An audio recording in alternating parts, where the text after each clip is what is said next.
That's it. They can't agree on the traits, and they can't agree on the dispositions. So we can say, oh, humans are happy. There are people that say, no, that doesn't define it. So they'll try to dig a little deeper. Oh, well, we're creative. Well, some animals are creative, so that doesn't define us. And they just go and go in circles. And at this point, no one really agrees on what it is. The Adventist Church has an answer, right? And I just want to kind of prepare you as we go through this study or this sermon. This is I believe, probably the closest explanation to what humanity is. But at the same time, you're going to encounter a lot of argument. So if you're out there witnessing, you probably don't want to start with this topic, especially with a philosopher, because they will argue with you in circles, right? So there are two general views of what humanity is. One is humans just started existing at one point in time, and their only goal is to survive, nothing else. Just go around and survive no matter what. And that now explains all the negative behaviors we have. I'm going to hurt because I need to protect myself. I'm going to steal because I need to eat or I need means to survive, right? I'm going to lie to protect myself, right? And so that survival instinct will then spread to a family. So I will kill another person to protect my family. But fundamentally, we're here just to survive, right? And then the Christian, and I'm talking now in general, not Adventist, the idea of humanity or what humanity is more humans were created to serve a higher purpose as prescribed by a deity or deities, right? So when you start looking at any religion, depending on how they explain creation or how humans came to existence, they are now being prescribed a set of, whether it be expectations, rules, it doesn't matter, that they need to adhere to achieve something greater or to provide a purpose. Some are very altruistic, it's about serving others. Some are quite selfish, and it's just simply about, once again, going back to survival. But the idea is there's a deity or a higher power out there calling us on what we do. So in order to answer this question, let's start with Genesis 1, 26, 28. I don't have slides this round, so this is very awkward for me. I'm used to using slides. We'll see how it goes. But if you can follow along, Genesis 1, verses 26 through 28. And this is essentially how we came into existence. You guys heard a topic on creation last week, so we're not going to go through the whole thing. We're just going to focus on humanity. So Genesis 1, 26, verses through 28. Then God said, let us make man in our image, according to our likeness. Let them have dominion over the fish of the sea, over the birds of the air, over cattle, over all the earth, over every creeping thing that creeps on earth. So God created man in his own image. In the image of God, he created them. Male and female, he created them. Then God blessed them and said to them, be fruitful and multiply, fill the earth and subdue it. Have dominion over the fish of the sea, over the birds of the air, and over every living thing that moves on earth, right? So we were created. That's what Adventists believe, and this is coming straight from the Bible. But in addition, he gave humanity authority. And so here he's giving dominion over basically almost every living thing, or actually every created thing that is on earth. Now, there is a point of implication there that I do want to clarify a little bit. And so if we can jump to Psalms chapter 8. When it says we were made in the image of God, some people take that to be we're like God, right? But Psalms clarifies that for us. So Psalms chapter 8, 3 through 8. Ooh, I'm used to my phone and finding the text much faster. So, all right. Psalms chapter 8, 3 verse 8. So, when I consider your heavens, the work of your fingers, the moon and the stars which you have ordained, what is man that you are mindful of him, and the son of man that you visit him? For you have made him, talking about humanity, a little lower than angels, and you have crowned him with glory and honor. You have made him to have dominion over the works of your hands, and you have put all things under his feet. even the birds of, I'm sorry, all the sheep and oxen, even the beasts of the field, the birds of the air, and the fish of the sea that pass through the paths of the sea. So again, reestablishing that dominion that humanity has, but it's clarifying that we're lower than angels. So while we're made in God's image, we're not God, we're not clones of God, right? We're not going to be a God. We can't save ourselves and other implications, but we are in his image. There's a lot we do have access to, being the fact that we're created in his image. But we are lower than angels. So if you look at a hierarchy, you got God, you got angels, you got us, and then you got animals. And I like how someone put it, it's better than saying we're better than dogs. We're just a little lower than angels, but we're above animals, right? So we're kind of near the bottom, but still valuable enough. And as we go through the sermon, you'll see that it meant a lot to our Creator that he wanted to save us, right? Now, a couple of things to point out here. When God created earth, you guys have probably heard this many, many times. He spoke everything to existence except for man and woman. Man and woman were actually a physical creation of God. He went to the dust, formed, gave it the breath of life, and created man. And when it came to women, he took a rib out of man and then formed a woman and then gave her the breath of life, and then she came to life. So there's a big distinction there, right? Everything else was spoken to existence, but we were special. It was a much more intimate and close connection when he created us. And that is important. We weren't just beings that were created and thrown, or as some people believe, there is a God, but he leaves us to our own devices because, we've screwed up so badly. He doesn't want to, he's around, he'll help out if he wants to. But the reality is we're left to our own morality and our own experiences. But no, God was very much involved. And I don't know if you've ever created anything, but when you make something, usually you tend to care about it more.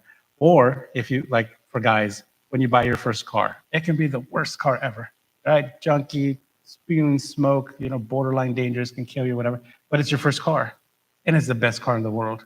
And there'll never be a car like that in the future, right? And eventually you get better cars, but you still remember fondly. So when it's your first, or when you actively create or you're part of something, it means a lot. So when Jesus created us, that very much applied there.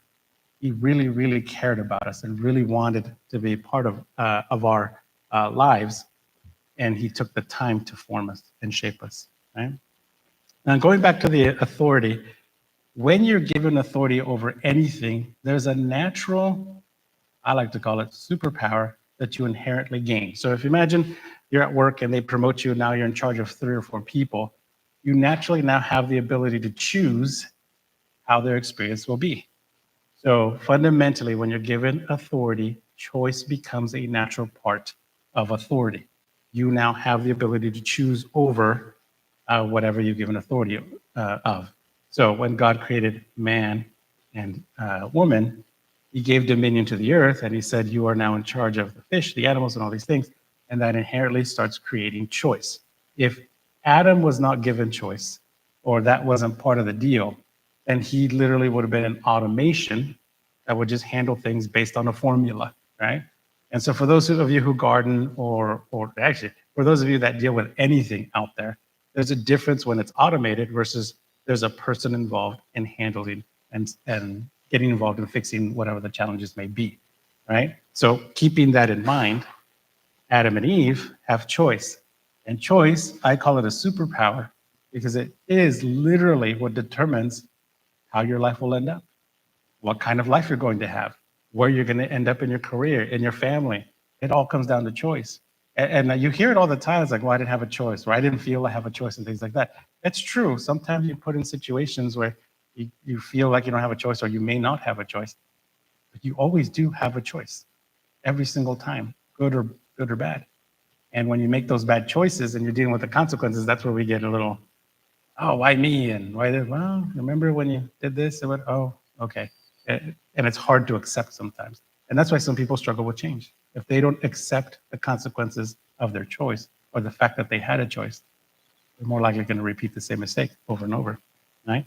But that first big choice that Adam and Eve were given was to eat of the tree of knowledge of good and evil, right? So God calls them together. Let's see here. Yeah, if you want to start looking up Genesis chapter 2, 16 through 17, we're going to read that here in a few minutes. When they were given this choice, they immediately now had the ability to determine if they were going to follow God or not. So there's an argument. Actually, let me read the text first, and then we'll talk about this argument here in a little bit. So Genesis chapter 2, 16 through 17. All right. And the Lord God commanded man, saying, of every tree of the garden you may freely eat, but of the tree of the knowledge of good and evil you shall not eat, for in that day that you eat of it, you shall surely die. So I don't know if everyone's aware, but my wife has prepared and planted a garden, and she's still going through the process of planting, right? And as she put this garden together, we've got about a quarter acre that she's, well, with the help of Ron and Edna, tilled and prepared and dug, digging and everything. She never once came to us and said, by the way, guys, in the middle of the garden, I planted a giant hogweed. Don't touch it. And if you're not familiar with a giant hogweed, it is so dangerous that just touching it will cause irritations, lesions. If you get it in your eyes, it can even cause blindness. All right, it's pretty bad. And if it's discovered, you're supposed to actually report here in Tennessee. You're supposed to report it to the agriculture department so they can come and remove it safely from you. It's very, very bad weed to have. But anyway, she didn't plant this in the middle of the garden. So then, logically, why would God plant and put this tree in the middle of the garden and then tell them, don't touch anything, don't touch this tree, but you can do whatever you want, right? Doesn't make sense. So philosophers, atheists, and all them, this is one of their charges against Christianity in saying, well, God had to be cruel. Why would he do that? Why set him up to fail, right? So, quick question. Did the fruit actually kill Adam and Eve when they touched it and ate it? No. The issue was the disobedience, right? It was the act. Now, have you ever wondered why plants started dying after they ate the fruit? And I know one of the stories that Ellen White kind of alludes to is as they're walking out of the garden, Adam saw the first flower wilt. And it brought him so much shame and so much sadness, he started crying, seeing that thing die, knowing that it was his fault. But I always wondered, how can a choice kill a plant?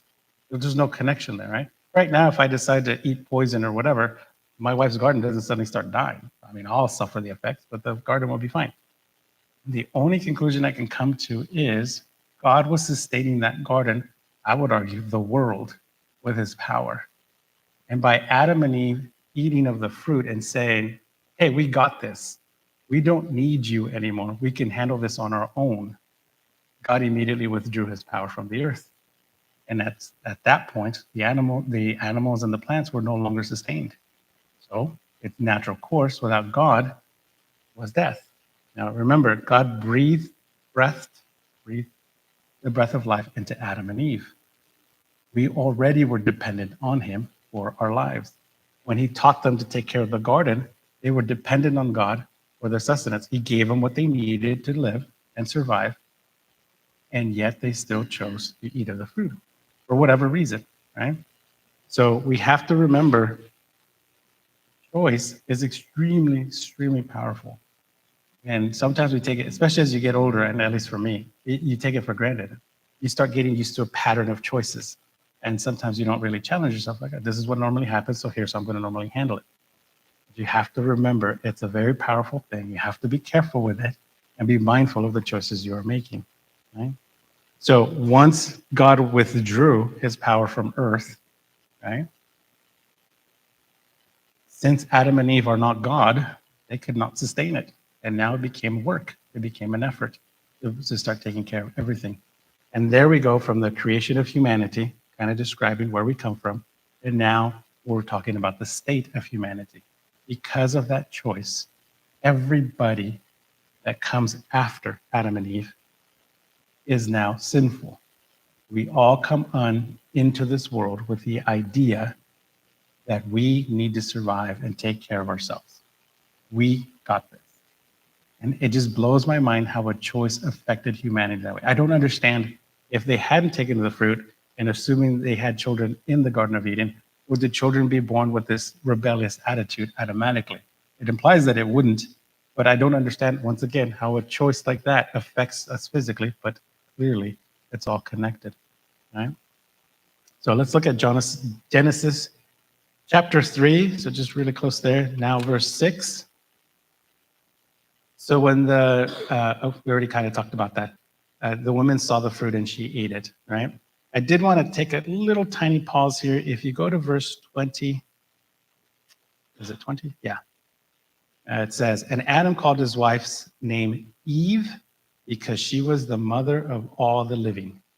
And that's how she got her name. By the way, once again, happy Mother's Day, right? Here we have the first mother ever. All right. Okay, now that we've fallen into sin, and now the descendants are part of all of this, part of the confusion that humanity or humans have in trying to define what humanity is that we are a paradox in a way, right? And there's a quote by a guy named Jason Marche. He's a Jewish psychologist and philosopher. And he writes, we are at once loving and vengeful, petty and magnanimous, enlightened and benighted, caring and obtuse, generous and acquisitive. So you see the contrast. How many of you have felt, man, I really love this person, but right now I could really kill him? Or, man, I really want to do this, but I know I shouldn't. You're having both thoughts at the same time.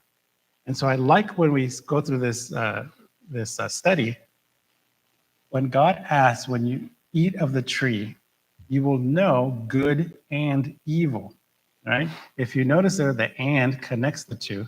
It's saying there's a duality that's going to suddenly occur. I always took it to mean you're going to know good because you already know good, but now you're also going to know evil, right? And I believe Eve and Adam had a similar thought of, well, I already know what's good, and I want to be like God. And the devil's telling me now I can be like a God, knowing both good and evil at the same time. So this starts explaining our nature, that as humans, we are very, very chaotic. And that's because we are literally experiencing both good and evil at the same time. You've seen the cartoons where you got the good angel and the devil on one shoulder, and they're each kind of talking to you on either side or whatever. It's done in a humorous way, but that is literally what's happening inside of you. And we're going to reread, if you can jump over to Romans chapter 7. This is the text for the sermon. Romans chapter 7, 15 through 18.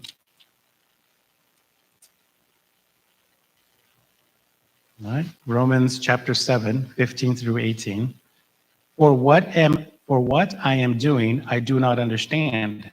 Or what I will to do, that I do not practice. But what I hate, that I do. If then I do what I will not do, I agree with the law that it is good. But now it is no longer I who do it, but the sin that dwells in me. For I know that in me, that is in my flesh, nothing good dwells. For to will is present with me, but how to perform what is good, I do not find. So he's kind of highlighting the duality of humanity there in like, look, I know what's right, but I don't do it. And I know what's wrong, and I do want to do it. And there's that constant battle going inside. And that is because we have the knowledge of good and evil inside of us at the exact same time. This is why we are chaotic. This is why we don't have peace, right? If you had peace, you'd have one thought, good or evil. Believe it or not, if you accept and you fully become truly evil, you will achieve peace. You'll still be chaotic. You're going to deal a lot of damage out there, but at least you know who you are and what you're doing. But most of us are not in that state. We're fighting this good and bad. And this is where you start hearing things, well, everything in moderate. It's okay to do some bad things as long as it's moderate, because you're now trying to justify your evil side and give it an excuse in order for it to balance out. And that's another concept that humans have. Oh, it's a balance. It's not white or black, it's gray. You got to have a combination of the two. The one that frustrates me the most is the idea is you have to have the devil, because without the devil, then you wouldn't have a God. How can you know what's good without knowing what is evil? And the reality is, as I think most of you here would agree, is knowing evil beneficial? Has it helped anybody? Has it improved someone's life? Like, man, I got to go figure out what it's like to murder someone. Then I'll be at peace. No, it just causes all sorts of problems. Not to mention, you probably develop an appetite and it'll just be worse and worse. And it'll just grow from there, right? But because we have that fight in us and we don't have peace, it leads to all sorts of interesting scenarios, right? So during World War II, there was an older gentleman who they had just been attacked, and he happened to come up and find a younger gentleman, both on the same side. And the younger one told the older one, "Hey, in the last attack, my gas mask got shot, and it's no longer working." And the old man, thinking, "Oh, this is a younger guy. He has much more to live for than I do. Let me give him the mask. That way, if we get gas attacked, at least he'll survive. I'm older. I've had my life. It is much better for him to live." So he hands the young man the mask. The guy's so happy, so grateful for him. He starts following the guy around and it's like, "Yeah, I'm gonna stick with you. You saved me. I'm gonna make sure I'm near you. So if there's a problem, we can share the mask or I can cover for you or whatever." Well, I don't know if it was a few hours or a couple of days later, another attack occurred and they were gassed. And the old man, seeing the young man, remembered he had given him his mask. So he beats him up, knocks him out, takes his gas mask and puts it on. He survives, and the young man dies. Right? That, my friends, is humanity. Right? We are willing to do whatever it takes in order for us to survive. And that's why this idea that we're going through, and as we go through the beliefs and the fact that you're a Christian, is very, very against that idea. And it makes no sense to humanity. Most people out there would say, "You did what you had to do to survive, right? It's war, right? It's not your fault he lost this thing." But the thing is, he gave him his mask. He was altruistic to begin with. But when it came to actually determine if he was going to actually let the guy live or not, he obviously did not have the best interest at heart for this young man.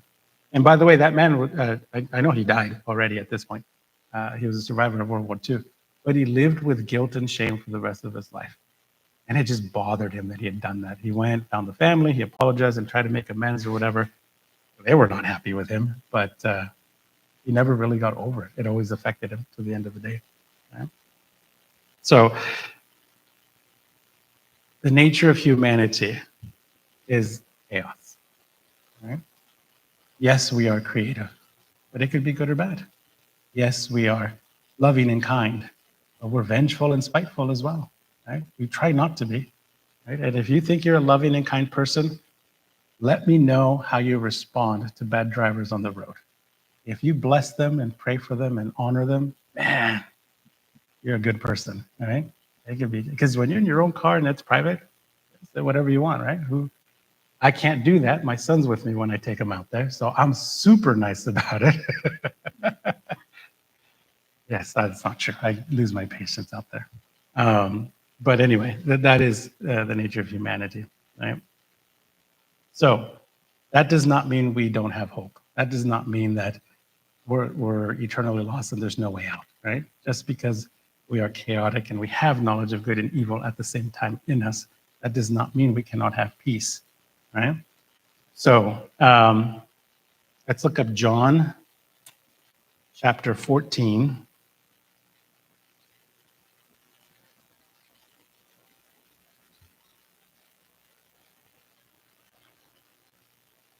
And then verse 27. It's a very common verse.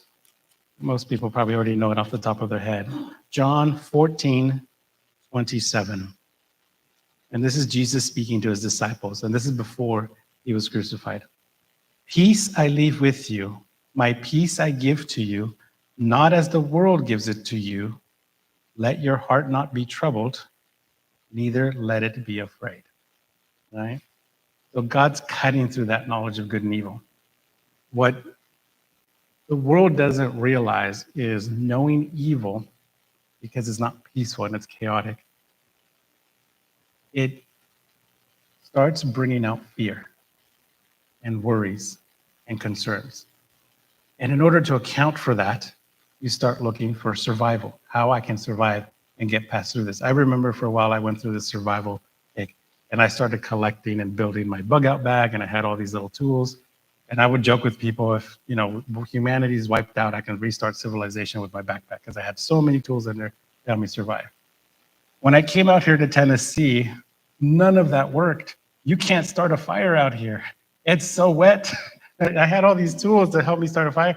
I just could not. At one point, I literally poured gasoline over some pile of woods, threw a match on it, wouldn't catch. And I was like, oh my goodness. Now in Arizona, that is not the case.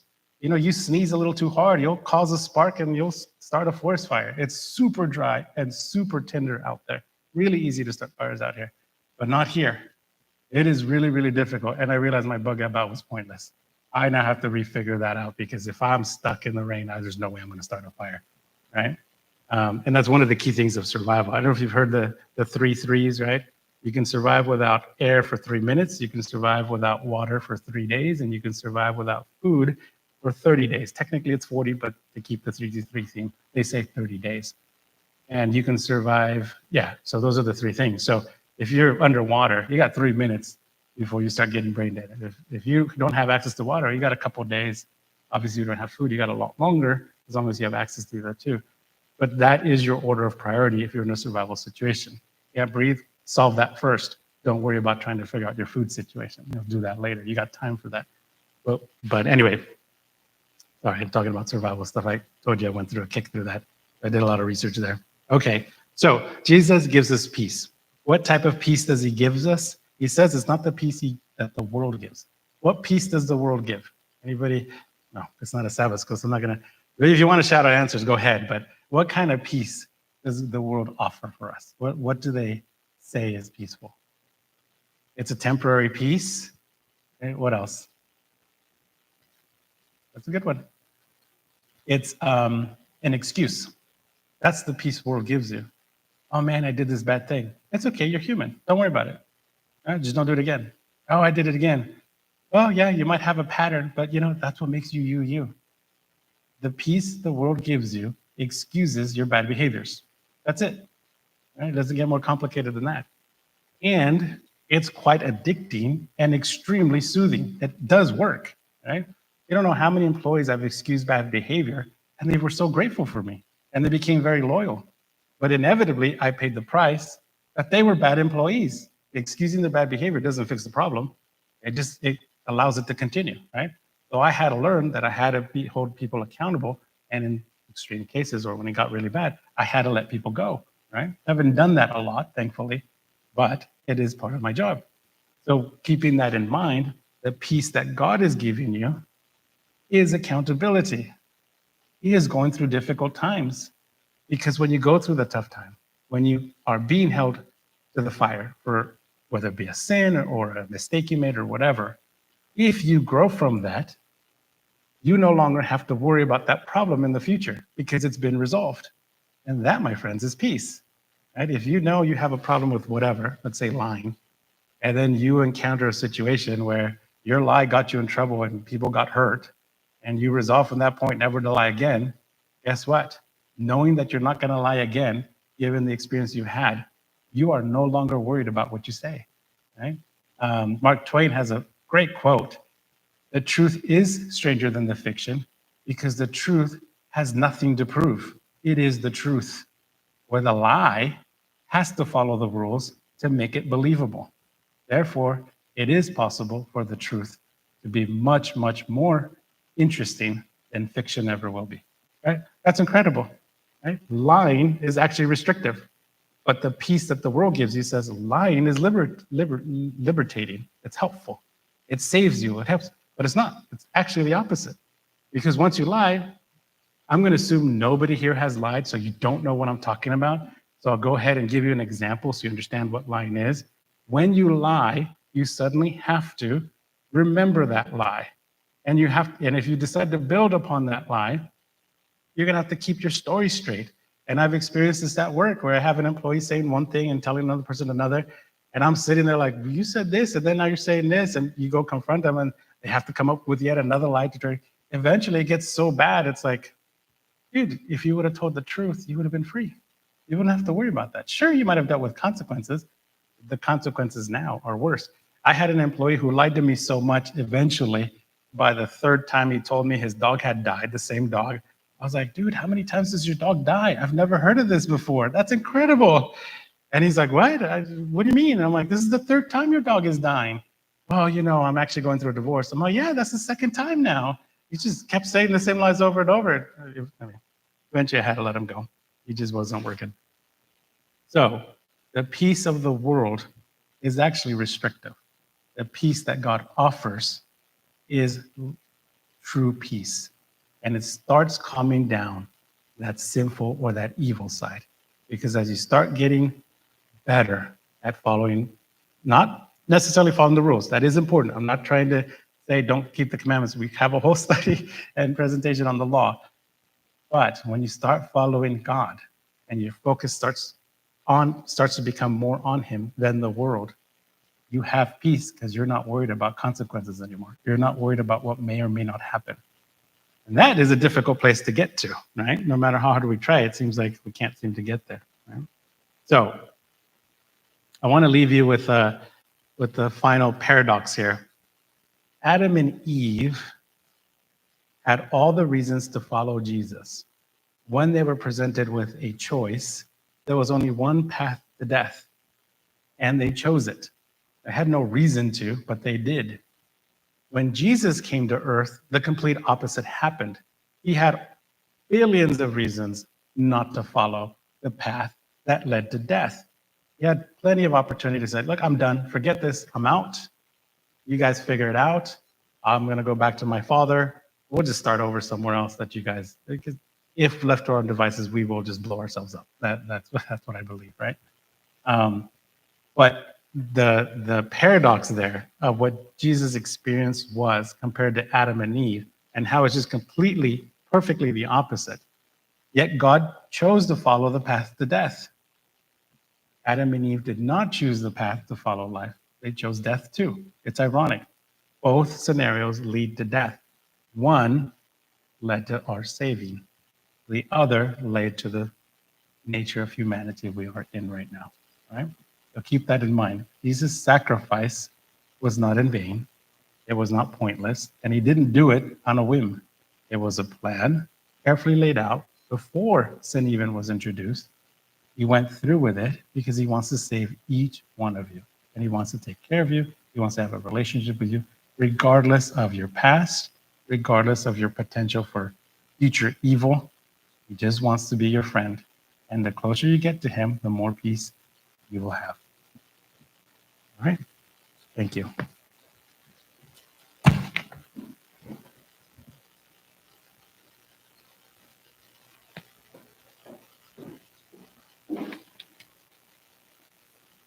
Okay.